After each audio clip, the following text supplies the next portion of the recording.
మోగుల మీద గింతంత మబ్బు పడితేనే మనం దబదబా దండం మీద ఉన్న ఆరేసిన బట్టలన్నీ తీసి గింట్లేస్తాం. ఇల్వగల్ల సామాన్లు ఏమన్నా ఉంటే కొంచెమే ఒరసాటుకు పెడతాం. మొత్తానికి వానకు తడవకుండా జాగ్రత్త పడతాం.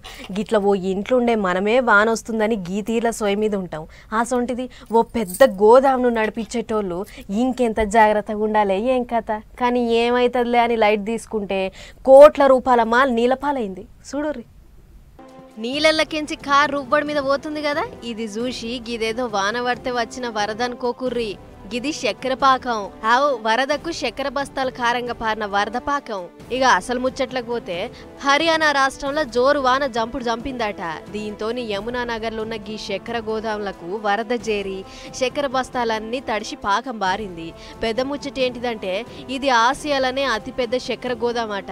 అయితే అటు దిక్కు ఎవడో నాలా కబ్జా పెడితే గా మోర్లే పోయే నీళ్ళన్నీ వరద లెక్క మారి చక్కెర గోదాములకు వచ్చినాయి. ఈగేముంది, కింటాన్ల కొద్ది చక్కెర దడిచింది. చూస్తుండగానే బత్తాలకు బత్తాల చక్కెర గారి పాకం వరద లెక్క వారింది.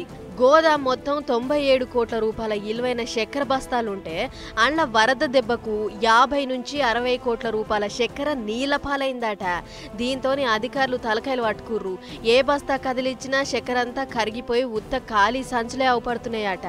గిట్ల వరద దెబ్బకు కడమ బస్తాలు తడవకుండా జాగ్రత్త పడుతున్నామని చెప్తుర్రు గాని రాత్రికి రాత్రి పడ్డ జోరు వాన జయంగా వరద చక్కెర అంతా నీలపాలయ్యింది. ఇక ఇదే ముచ్చట మీద గోదాములు మాట్లాడుకుంటా కంపెనీ పక్కెమ్మట్టున్న కాల్వను ఎవడో కబ్జా పెట్టిండు, అందుకే కోట్ల రూపాయల నష్టం వచ్చిందని చెప్పుకొచ్చిండు. అంతేకాదు కోట్ల రూపాయల చక్కెర వరద పాలైంది కాబట్టి చక్కెర రేట్లు పెరుగుతాయని అనుకునేరు. గసొంటిదేం లేదు, ధరలు ఎప్పటి లెక్కనే ఉంటాయి, జనాలకు కావాల్సినంత చక్కెర ఉందని చెప్పుకొచ్చిండు.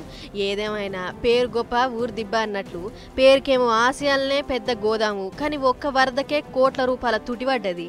ఇప్పటికైనా బందోబస్తు ఎయ్యుర్రి అని పరాశకం కామెంట్లు రాస్తుర్రు గీ ముచ్చట చూసిన నెటిజన్లు.